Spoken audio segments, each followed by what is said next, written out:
कैसे हैं आप सभी। आशा करती हूँ आप सब ठीक होंगे, स्वस्थ होंगे, अच्छे होंगे। आईसीटी वर्चुअल क्लासरूम देहरादून में आप सभी का स्वागत करती हूँ। मेरा नाम समता है। जैसा कि आप सभी जानते हैं बच्चों, क्लास 7th में आपका चैप्टर स्टार्ट होना है मनुष्यों में श्वसन की प्रक्रिया। चैप्टर का नाम है जीवों में श्वसन, यानी कि हर प्रकार के जीवों में किस तरह से श्वसन की प्रक्रिया होती है उसके बारे में हमें पढ़ना है। तो हमें बेसिकली क्या पढ़ना है, रेस्पिरेटरी सिस्टम के बारे में। मेरा नाम समता शुक्ला है। आपकी क्लास 7th में मैं साइंस की टीचर हूँ और आपको क्लास 7th में जीवों में श्वसन की प्रक्रिया कैसे होती है उसको समझने में आपकी हेल्प करूंगी। श्वसन की प्रक्रिया जैसा कि आप स्क्रीन में देख रहे हैं, एक आपको डायग्राम सा दिखाई पड़ रहा है। एक्चुअल में ये क्या है, कभी भी भौतिक जगत में आपने ये डायग्राम नहीं देखा होगा, मतलब बुक्स में ही देखा होगा। ये क्या है, ये आपके शरीर के अंदर का अंग है। ये जो है ये आपके शरीर के अंदर का अंग है। इसमें यहाँ पे आप देख रहे हैं ये एक नली जैसी संरचना है। यहाँ पे कुछ ब्रांच्ड स्ट्रक्चर्स आपको दिखाई पड़ रहे हैं और ये आपका बलून टाइप स्ट्रक्चर दिखाई पड़ रहा है। एक्चुअल में ये क्या है, एक्चुअल में बच्चों ये हमारी सांस की नली है और ये जो है ये फेफड़े हैं। कहाँ पे स्थित होते हैं, इसको अगर हम अपने शरीर में समझें तो ये जो सांस की नली है, यहाँ से लेकर के यहाँ तक ये सांस की नली आती है और दोनों तरफ क्या होते हैं, हमारे लंग्स होते हैं जिन्हें हम फेफड़े कहते हैं। तो ये हमारे लिए सांस लेने के लिए सबसे इम्पोर्टेंट ऑर्गन्स होते हैं जिससे हम सांस लेते हैं और इसे हम श्वसन तंत्र कहते हैं। श्वसन तंत्र यानी सांस लेने की हमारी प्रक्रिया, उसके बारे में हमें इस चैप्टर में समझना है। इस चैप्टर में हमको सभी जीव किस तरह से सांस लेते हैं उसके बारे में समझना है और किस तरीके से सांस लेते लेते अलग अलग जीवों में सांस कैसे लेते हैं वो भी आपको जानना है। आप जैसा कि स्क्रीन में देख रहे हैं, दो बच्चे आपको दिखाई पड़ रहे हैं यहाँ पर। एयर इनहेल्ड, एक तरफ क्या हुई, सांस ली जा रही है और दूसरी तरफ आपकी सांस छोड़ी जा रही है। तो जो सांस ली जा रही है और यहाँ पे सांस छोड़ रहा है ये बच्चा, तो जो सांस ले रहा है उसको हम कहते हैं इनहेलेशन। उसे हम क्या कहते हैं, उसे हम कहते हैं इनहेलेशन। और जब हम सांस छोड़ रहे होते हैं उसको हम कहते हैं एक्सहेलेशन। पहले हम इनहेलेशन के बारे में बात कर लें। इनहेलेशन का मतलब क्या होता है, देखिए बिल्कुल क्लियर ध्यान से समझेंगे। श्वसन की प्रक्रिया जो है बच्चों वो एक अलग प्रोसेस है और ब्रीदिंग या सांस लेना ये एक डिफरेंट प्रोसेस है। मतलब अगर श्वसन की प्रक्रिया के बारे में बात की जाए तो जो श्वसन की प्रक्रिया है वो हमारे शरीर के अंदर होती है और जो ब्रीदिंग है उसे आप you can feel your breathe, आप अपनी ब्रेथ को फील कर सकते हैं। जैसे सांस लेना और सांस छोड़ना, आप गहरी सांस भर सकते हैं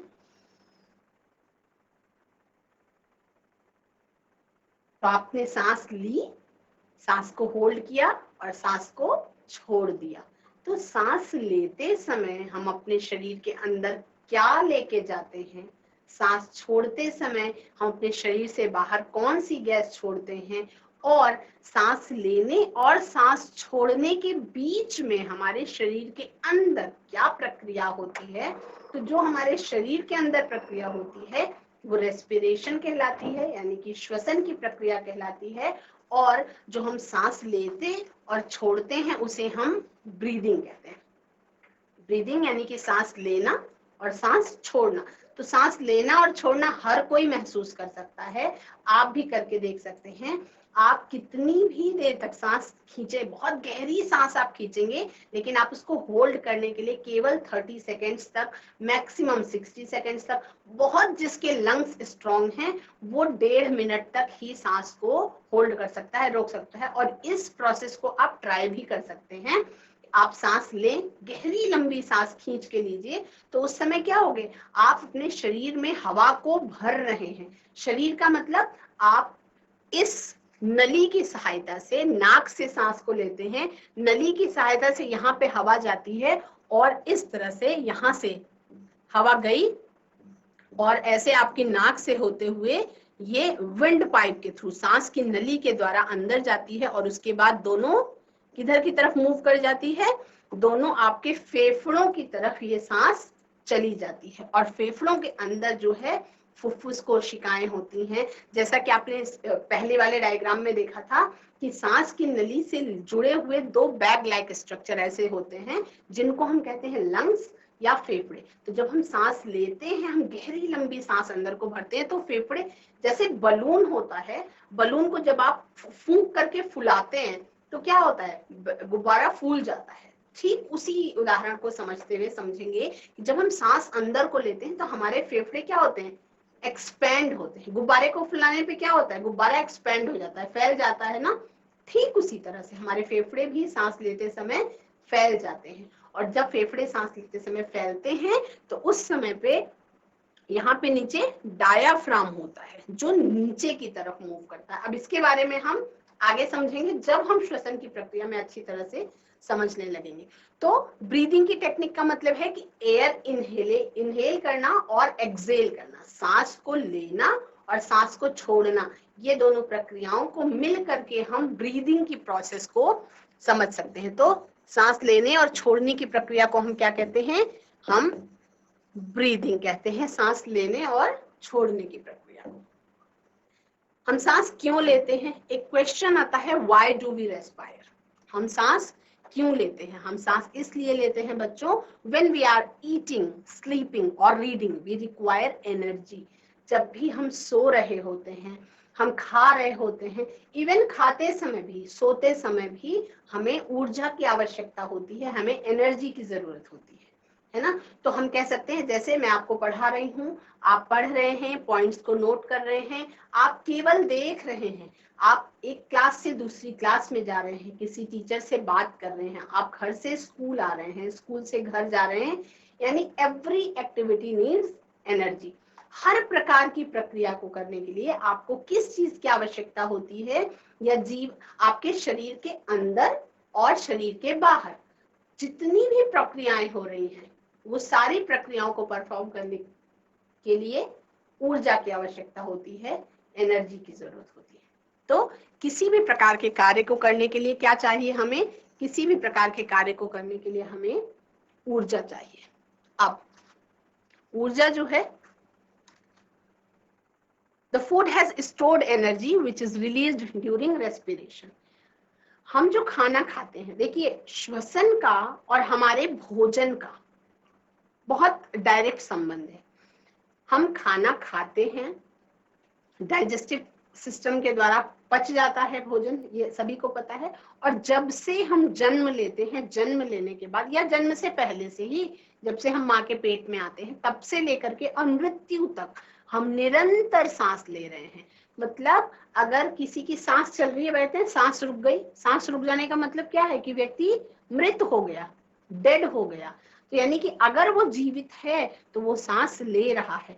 अब सांस कौन कौन लेता है, सभी जीव जंतु, सभी वनस्पतियां, हम आप इंसान सांस लेते हैं। क्या पेड़ पौधे भी सांस लेते हैं, हाँ पेड़ पौधे भी सांस लेते हैं। क्या अर्थवर्म, फ्रॉग, कॉकरोच, छोटे छोटे कीड़े मकोड़े, चींटियां, इवन जो आपको दिखाई भी नहीं पड़ते, वो सूक्ष्म जीव भी क्या करते हैं, सांस लेते हैं, हाँ जी सांस लेते हैं। तो हम ये कह सकते हैं कि जितने भी लिविंग ऑर्गेनिजम्स हैं, इस जीव जगत में पाए जाने वाले जितने भी जीव जंतु हैं, जितने भी लिविंग ऑर्गेनिजम्स हैं, वो सारे के सारे सांस लेते हैं। कब से कब तक, अपनी जन्म से लेकर के मृत्यु तक सांस निरंतर लेते रहते हैं। ठीक है, तो सांस लेने की प्रक्रिया, और सांस लेते समय भी हम मान लीजिए हमने कोई काम नहीं किया सुबह से, अभी तो बात कर रहे थे हम कि हमें किसी भी कार्य को करने के लिए ऊर्जा की आवश्यकता होती है, ठीक है। लेकिन मान लीजिए एक सिचुएशन ऐसी आई कि हमने सुबह से कुछ भी काम नहीं किया, मतलब रात भर सोए, सुबह उठे, फिर दिन भर कुछ नहीं किया, और उसके बाद फिर रात में सोए। क्या आपको भूख लगेगी? आप कुछ भी काम नहीं करेंगे तो क्या आपको भूख नहीं लगेगी, है ना। तो मतलब भूख तो लगती ही है। भूख हम सब बच्चे कहेंगे कि हाँ भूख तो नेचुरल है, प्राकृतिक है मैम, भूख तो जरूर लगेगी। क्या किसी दिन ऐसा भी होता है कि आप केवल कुछ भी काम नहीं कर रहे हैं, आराम से बिस्तर में पड़े हैं, फिर भी आपको भूख लग रही है? तो ऐसा क्यों हो रहा है? भूख लगने का और आपकी सांस लेने की प्रक्रिया से सीधा संबंध है। अब ये संबंध समझने के लिए हमें ये पता होना चाहिए कि पहले तो मैं बोल रही हूँ कि किसी भी प्रकार के काम को करने के लिए ऊर्जा चाहिए होती है, ठीक है बच्चों। किसी भी प्रकार का काम यदि हम नहीं भी कर रहे हो, हम केवल सांस ही ले रहे हो, तब भी हमें ऊर्जा की आवश्यकता पड़ जाती है। ऐसा क्यों होता है, हमें भूख क्यों लगती है यदि हम कुछ भी काम नहीं कर रहे फिर भी? क्योंकि जो हम सांस ले रहे होते हैं, सांस लेते समय क्या होता है, हमारे शरीर में जो ऊर्जा, जो भोजन हमारे शरीर में पहले से मौजूद था, सांस लेते समय वो भोजन यूज होता रहता है। भोजन में छुपी हुई जो एनर्जी है वो हमारा शरीर यूज करता रहता है। तो केवल सांस लेते समय ही, सांस लेते लेते ही हमारी जो एनर्जी है वो वेस्ट होने लगती है, खत्म होने लगती है। और जैसे ही एनर्जी कम होने लगती है तो हमें तुरंत ही भोजन की आवश्यकता पड़ जाती है। और फास्ट के दौरान जब हम व्रत करते हैं कभी, तब क्या होता है, किसी दिन अगर कोई फास्ट करता है तो उस दिन हम पानी पीते रहते हैं, भूख को अपने कंट्रोल करने की कोशिश करते हैं। ऐसा क्यों करते हैं? ताकि थोड़ा सा बॉडी में बैलेंस बना रहे। तो व्हेन वी ईटिंग, पॉइंट समझेंगे, स्लीपिंग यानी जब हम खा रहे हैं, जब हम सो रहे हैं, जब हम पढ़ रहे हैं, हमें एनर्जी की जरूरत है। और the food has stored energy which is released during respiration. भोजन के अंदर जो एनर्जी है, ऊर्जा है, वो छुपी हुई होती है। और ये छुपी हुई ऊर्जा कब निकलती है, मतलब ऊर्जा का यूज हम कैसे कर पाते हैं?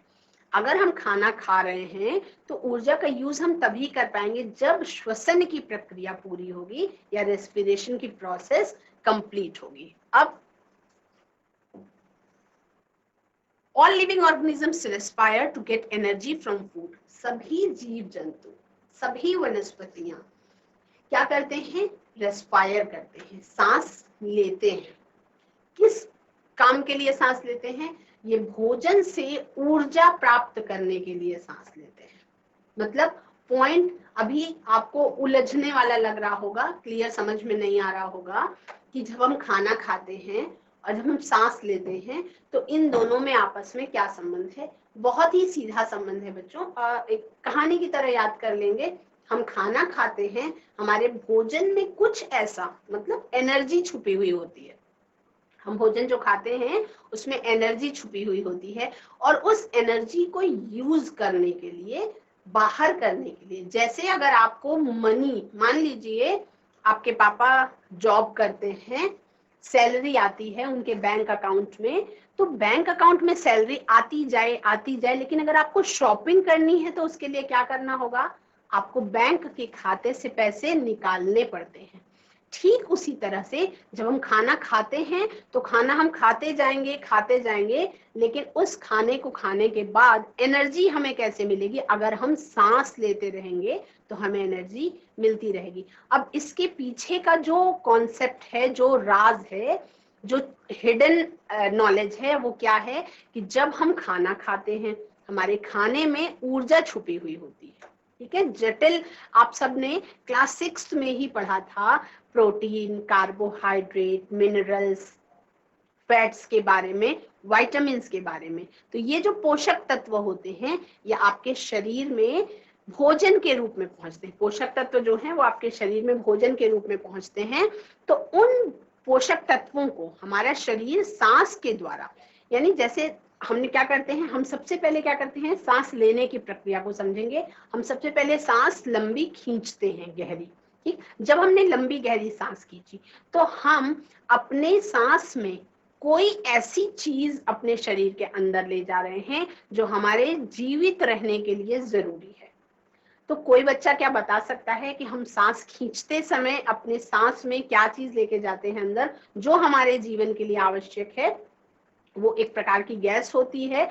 और उसके बाद वही सांस में जो गैस अंदर ले जाते हैं हम, वही अंदर की सांस जो है एक एक कोशिका तक पहुंचती है। मतलब हमारा जो पूरा शरीर है वो कोशिकाओं से मिलकर बना हुआ है, तो हर एक कोशिका तक ये सांस पहुंच जाती है। सांस का मतलब सांस के अंदर जो गैस हम इनहेल कर रहे हैं वो हर एक कोशिका तक पहुंच जाती है। और उसके बाद कोशिका के अंदर जो हमने भोजन खाया था उसका ब्रेक डाउन हो जाता है, वो टूटता है, या हम सीधे तौर पे कहें तो वो जो हमारा खाना है वो ऊर्जा के रूप में बदल जाता है, एनर्जी के रूप में बदल जाता है। और उसके बाद, लेकिन ये जैसे मैं आपको पढ़ा रही हूँ ना, तो आपको लग रहा है अरे बहुत टाइम टेकिंग है। नहीं बच्चों, एक सांस लेने में और सांस छोड़ने के बीच विद इन सेकेंड के अंदर ही ये होता है। हम सांस ले लेते हैं और सांस तुरंत छोड़ भी देते हैं, लेकिन सांस लेते और सांस छोड़ने के बीच में जो शरीर के अंदर प्रोसेस होती है वो होती है श्वसन की प्रक्रिया, वो होती है रेस्पिरेशन की प्रोसेस। और इसी रेस्पिरेशन की प्रोसेस से हमें क्या मिलती है? एनर्जी मिलती है। तो आशा करती हूँ कि सभी बच्चों को हमारे भोजन का और श्वसन का क्या संबंध है ये समझ में आ गया होगा कि किस तरह से हमारे खाने का और हमारी सांस लेने वाली जो प्रोसेस है उसका आपस में संबंध है। During breathing, we breathe in air. That air contains oxygen. जब हम सांस ले रहे होते हैं, तो अभी मैंने आपको समझाया था कि जब हम सांस लेते हैं इनहेलेशन के टाइम पे और जब हम सांस छोड़ते हैं एक्सहेलेशन के टाइम पे, जब हम सांस ले रहे होते हैं तो हम ऑक्सीजन युक्त वायु को अपने शरीर के अंदर ले रहे होते हैं, है ना। आप सभी को पता है कि हमारा जो वातावरण है ये बहुत सारी गैसों का मिश्रण है। जो वायु है वो बहुत सारी गैसों का मिश्रण है। मतलब हमारे वातावरण में ऑक्सीजन है, कार्बन डाइऑक्साइड भी है, नाइट्रोजन भी है, बहुत सारी अलग अलग गैसेस भी हैं। लेकिन हम जब सांस अंदर को खींच रहे होते हैं तो हमारी वायु में जो ऑक्सीजन है उसको हम इनहेल कर रहे होते हैं। और कैसे करते हैं? ये प्राकृतिक है। हम सांस लेते समय केवल ऑक्सीजन को ही इनहेल करते हैं और ऑक्सीजन जो है वो हमारे शरीर की हर एक कोशिका तक पहुंच जाती है और हर एक कोशिका में भोजन जो हमने खाया है उसमें मौजूद पोषक तत्वों का ब्रेक डाउन होता है और एनर्जी जो उसमें छुपी हुई है वो एनर्जी बाहर निकलती है जिसको हम यूज करते हैं। और उसी प्रक्रिया के तुरंत बाद एक्सहेलेशन हुआ तो उसमें क्या हुआ कि जो हमने श्वसन की प्रक्रिया हमारे शरीर के अंदर हुई हर एक कोशिका के अंदर, उसमें ऑक्सीजन को यूज करके एनर्जी रिलीज हुई और कार्बन डाइऑक्साइड गैस रिलीज होती है। कौन सी गैस रिलीज होती है? कार्बन डाइऑक्साइड गैस रिलीज होती है। तो जब हम एक्सहेल करते हैं यानी कि जब हम सांस छोड़ते हैं, तब सांस लेते समय और सांस छोड़ते समय दोनों प्रक्रियाओं में जो गैस कंटेन होती है वो डिफरेंट होती है। सांस लेते समय हम ऑक्सीजन गैस को इनहेल करते हैं, लेकिन जब हम सांस छोड़ रहे हैं, क्या मतलब सभी बच्चों को लगता होगा कि जब हम सांस ले रहे हैं हम उसी सांस को बाहर छोड़ दे रहे हैं। बच्चों, ये एकदम गलत है। हम सांस लेते हैं उस टाइम उस वायु में ऑक्सीजन मौजूद होती है और जब हम सांस छोड़ रहे होते हैं उस टाइम पे सांस में ऑक्सीजन नहीं मौजूद होती, बल्कि सांस में मौजूद क्या होती है? कार्बन डाइऑक्साइड गैस मौजूद होती है। अब ये बच्चों के लिए 7th क्लास के बच्चे हैं तो उनके लिए यह अचरज का विषय होगा कि कैसे ऑक्सीजन को हम इनहेल करते हैं और कैसे हम कार्बन डाइऑक्साइड को छोड़ते हैं। तो उस क्वेश्चन का आंसर है कि हम रेस्पिरेशन की प्रोसेस कर रहे होते हैं या हमारे श्वसन तंत्र के द्वारा जो हमारा रेस्पिरेटरी सिस्टम है। बच्चों, आप सभी को पता है कि जो भी जीव जगत में जितने भी जीव जंतु हैं, वनस्पतियां हैं, सबसे एडवांस क्या है? सबसे एडवांस क्रीचर जो भगवान ने बनाया है या जिसने भी बनाया है, जो भी सुपर पावर है, वो क्या है? मनुष्य। हमारा जितना भी सिस्टम है वो बहुत ज्यादा एडवांस है। मतलब अगर हम अपने पाचन तंत्र की बात कर लें, बहुत एडवांस्ड है। अगर हम अपने श्वसन तंत्र की बात कर लें, वो भी बहुत एडवांस्ड है। मतलब अगर हम सही तरीके से नियमित तौर पे अपना जीवन जीते रहें, खाते पीते रहें, सही तरीके से पोषण लेते रहें, तो हमारे शरीर के अंदर ही अपनी बीमारियों को ठीक करने की भी ताकत होती है। हमारे शरीर के अंदर ही अपनी सारी प्रक्रियाओं को परफॉर्म करने की सारा गुण निहित होता है। हमारा शरीर सांस भी अपने आप लेता है। अगर स्वस्थ हैं हम तो सांस भी अपने आप लेते हैं। हम खाना भी स्वयं खा सकते हैं। हम खाने से एनर्जी को भी रिलीज करवा लेते हैं श्वसन की प्रक्रिया के द्वारा। हम वातावरण में जो भी आसपास हमारी चीजें हैं जो नेचुरल तौर पे हम यूज करते रहते हैं और खाना खाते हैं, एनर्जी रिलीज करते हैं, हर प्रकार की प्रक्रिया हमारे शरीर में निरंतर होती रहती है और प्राकृतिक जो वस्तुएं हैं उनको भी हम यूज करते रहते हैं। तो सबसे एडवांस्ड प्राणी जो ईश्वर ने बनाया है वो मनुष्य है। और अब आपको समझ में आ गया होगा कि हम सांस क्यों लेते हैं। इस क्वेश्चन का आंसर क्या सभी बच्चों को क्लियर हो गया कि हम सांस क्यों लेते हैं? हम प्राकृतिक तौर पे लेते रहते हैं। कोई बच्चा, कोई व्यक्ति, कोई जीव जंतु क्या ऐसा हो सकता है कि बिना सांस लिए थोड़े देर तक जीवित रहे? एक एग्जाम्पल के तौर पे समझेंगे। जैसे गुलाब का पौधा है, मान लीजिए एक गुलाब का पौधा है आपके घर में लगा हुआ है। तो उस गुलाब के पौधे में, जैसा कि हमने बात करी थी कि हर जीव सांस लेता है। हर जीव का मतलब पेड़ पौधे, वनस्पतियां, जीव जंतु, जानवर, कुत्ता, बिल्ली, मनुष्य सभी सांस लेते हैं। तो वो गुलाब का पौधा भी सांस लेता होगा, है ना? अब क्या हम गुलाब का फूल तोड़ के जो बुके बन जाता है, तो क्या बुके वाला फ्लावर भी सांस लेता है? ये क्वेश्चन है। ये क्वेश्चन है ना कि जब हम गुलाब का फूल पौधे में लगा हुआ है तो वो सांस ले रहा है। ये तो क्लियर हो गया, हम सांस क्यों लेते हैं आप सबको पता चल चुका है। तो क्या जब गुलाब का फूल हम तोड़ के किसी को गिफ्ट कर देते हैं गुलदस्ते के रूप में, तो क्या उस गुलदस्ते में मौजूद गुलाब भी सांस ले रहा होता है? ये क्वेश्चन है। तो इसका आंसर होगा बच्चों नहीं। देखिए, जब पौधे में गुलाब लगा हुआ है तभी वो सांस ले रहा है। जैसे ही उसको पौधे से तोड़ के अलग किया जाता है तो थोड़ी देर के बाद वो सांस लेना बंद कर देता है या वो डेड की श्रेणी में आ जाता है। तो क्या क्वेश्चन जो था वो आपका क्लियर हुआ कि जन्म से लेकर के मृत्यु तक हर जीव सांस लेता रहता है। सांस लेने का कारण आप सभी को पता चल गया। हम सांस क्यों लेते हैं ये क्वेश्चन अगर सभी का क्लियर हो गया है तो सभी बच्चे अपना हैंड रेज कर देंगे और बता देंगे कि हम सांस क्यों लेते हैं। क्लियर हो चुका है कि हम सांस क्यों लेते हैं। हम सांस लेते हैं जिसमें हम ऑक्सीजन को ग्रहण करते हैं, हमारे शरीर में श्वसन की प्रक्रिया होती है और हम सांस छोड़ते हैं एक्सहेलेशन के टाइम पे। तो 2-3 क्वेश्चंस इस स्लाइड से निकलते हैं। पहला कि हम सांस लेते समय कौन सी गैस को इनहेल करते हैं। क्वेश्चन नंबर 2, हम सांस छोड़ते समय कौन सी गैस को अपने शरीर से बाहर निकालते हैं। एक्सेल का मतलब है कि हम अपने शरीर से किसी एक्सक्रीटरी मटेरियल को बाहर निकाल रहे हैं। हम एक्सेल कर रहे हैं मतलब हम अपने शरीर से एक्सक्रीटरी मटेरियल को बाहर फेंक रहे हैं, ठीक है, सांस छोड़ने की प्रक्रिया के द्वारा। तो इसमें हमें कुछ करने की आवश्यकता नहीं है, ये तो प्राकृतिक है, नेचुरल है। हम सांस लिए बिना रह ही नहीं सकते। आप सांस रोक करके देख लें, आप सांस रोक नहीं सकते, जिसके बारे में हमने थोड़ी देर पहले बात करी थी कि 30 सेकेंड 60 सेकेंड्स बहुत मैक्सिमम, जिसके लंग्स बहुत स्ट्रांग हैं वो 1.5 मिनट, इससे ज्यादा कोई भी अपनी सांस को रोक नहीं पाता है। और ये एक एक्टिविटी आप अपनी क्लास में कर सकते हैं अपने सहपाठियों के साथ। सांस लेंगे 1 2 3 स्टार्ट, गहरी लंबी सांस लेंगे, होल्ड करके देखेंगे कि कौन सा बच्चा कितनी देर तक अपनी सांस को रोक सकता है ना। आई एम श्योर सभी बच्चों का टाइमिंग डिफरेंट आएगा, है ना। हर बच्चे की शरीर की स्थिति के आधार पे आप कितनी देर सांस को अपने रोक सकते हैं ये अलग अलग बच्चे का अलग अलग आएगा। कोई बच्चा 30 सेकेंड्स तक रोक पाएगा, कोई बच्चा 40 सेकेंड्स तक रोक सकता है, कोई बच्चा 50-60 सेकेंड्स तक रोक सकता है, और कोई बच्चा जो बहुत ज्यादा कोशिश करे वो 1 मिनट तक भी रोक सकता है, थोड़ा सा उससे ज्यादा भी रोका जा सकता है। जैसे योगा प्राणायाम जो लोग करते हैं रेगुलर, जो बच्चे रेगुलर योगा प्राणायाम करते हैं वो अपनी सांस को ज्यादा देर तक होल्ड कर सकते हैं। अगर आप अपनी सांस को ज्यादा देर तक होल्ड कर सकते हैं तो इसका मतलब है कि आपने जो ऑक्सीजन को इनहेल किया है अपने शरीर के अंदर, वो ऑक्सीजन अपना काम पूरा कर पा रही है शरीर में, है ना।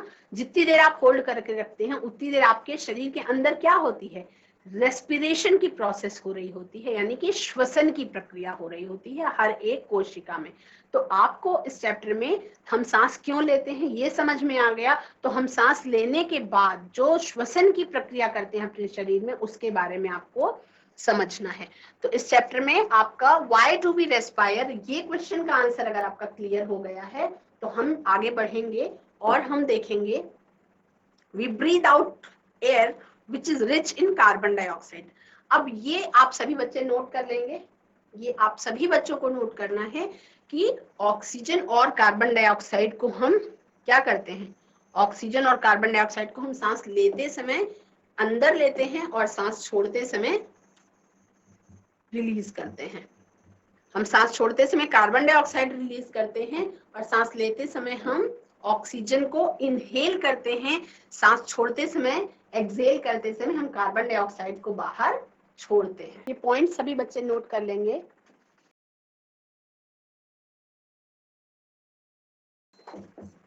हम सांस लेते समय, ये क्वेश्चन है, आप सभी नोट करेंगे और इसका आंसर आप घर से करके लाएंगे। सांस लेते समय कौन सी गैस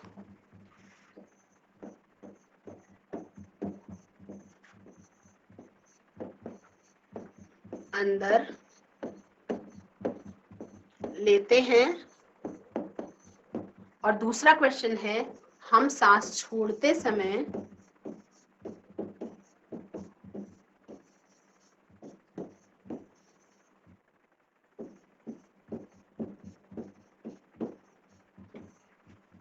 कौन सी गैस को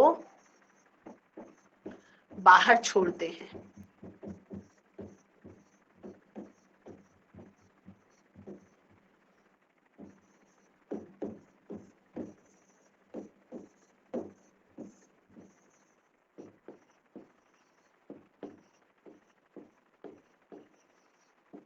ये दोनों क्वेश्चन सभी बच्चे नोट करेंगे।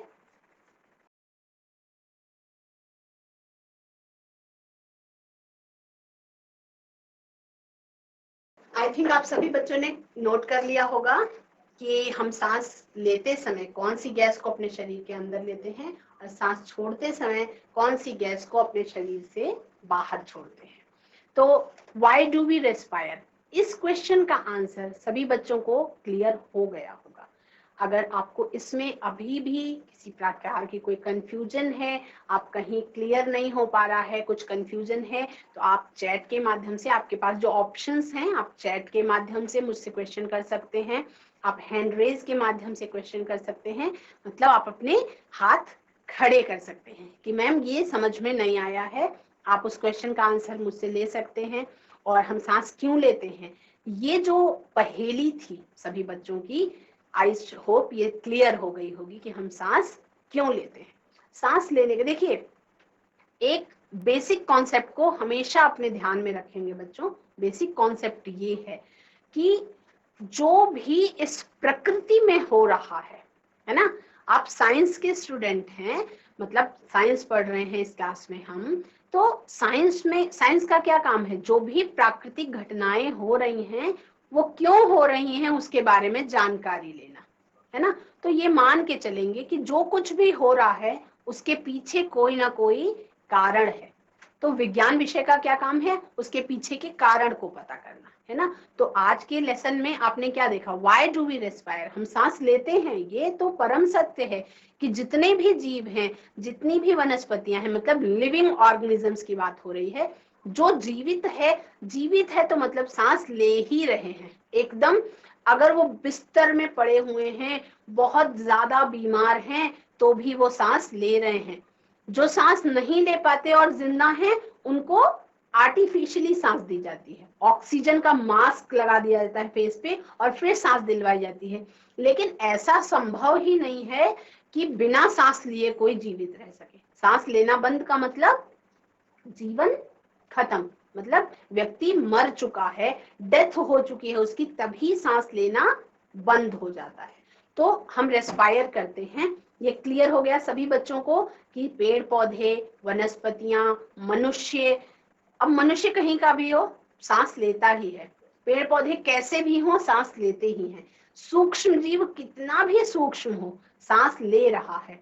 जो जिनको हम देख सकते हैं जीवों को, वो भी सांस ले रहे हैं, जिन्हें हम नहीं देख सकते, बैक्टीरिया है, अलग अलग प्रकार के प्रोटोजोअन्स हैं, एक कोशिकीय जंतु हैं, बहुकोशिकीय जंतु हैं, चींटी से लेकर हाथी तक, मनुष्य से लेकर पेड़ पौधों तक, हर जीव सांस ले रहा है, उसके पीछे का कारण क्या है वो आज आपने लेसन में पता करा कि हम सांस ले रहे हैं, ये एक प्राकृतिक घटना है, लेकिन हम सांस क्यों लेते हैं ये कारण आप सभी को आज पता चल गया कि हम सांस क्यों लेते हैं, उसके पीछे का क्या कारण है। हम जो भी भोजन खाते हैं उस भोजन को इस्तेमाल करने के लिए, मतलब हम जो भी खाना खाते हैं, खाने में जो न्यूट्रिएंट्स मौजूद होते हैं, जो पोषक तत्व मौजूद होते हैं, उन पोषक तत्वों में छिपी एनर्जी को यूज करने के लिए हमें सांस लेना जरूरी हो जाता है ना। तो इसलिए प्राकृतिक तौर पे भूख भी हमें लगती है और प्राकृतिक तौर पर ही हम सांस भी लेते रहते हैं। मतलब ऐसा नहीं होगा कि भूख नहीं लग रही या हम सांस नहीं ले रहे, कभी भी 1 घंटे के लिए भी ये गैप नहीं हो सकता कि हम चलो रहने दो मैं सोने जा रही हूँ 1 घंटे बाद सांस लेंगे, ऐसा होता है? कभी नहीं होता। हम सो जाए ना फिर भी सांस ऑटोमेटिकली चलती रहती है। क्यों? क्योंकि सोते समय भी हमको एनर्जी की जरूरत होती है और वो एनर्जी हमें कहाँ में कैसे मिलेगी? हमने जो खाना खाया है वो एनर्जी हमें तभी मिलेगी जब हम सांस लेंगे। अब इसके आगे का कंटेंट समझने के लिए आपको थोड़ा सा अगले सेशन में हमें जाना पड़ेगा, क्योंकि आज हो जाएगा टाइम खत्म। तो सेलुलर रेस्पिरेशन ये जो प्रोसेस है इसके बारे में हम अगले सेशन में समझेंगे। आज की क्लास में इतना ही बच्चों। आज की क्लास में आप सभी ने रेस्पिरेटरी सिस्टम के बारे में जाना कि इस चैप्टर में हमें जीवों में श्वसन की प्रक्रिया कैसे हो रही है उसके बारे में समझना है। तो आज की क्लास में आपने इस प्रश्न का जरूर जवाब पा गए होंगे आप सभी कि व्हाई डू वी रेस्पायर, हम सांस क्यों लेते हैं। आज की क्लास में इतना ही। That's all for today. Have a nice day. Take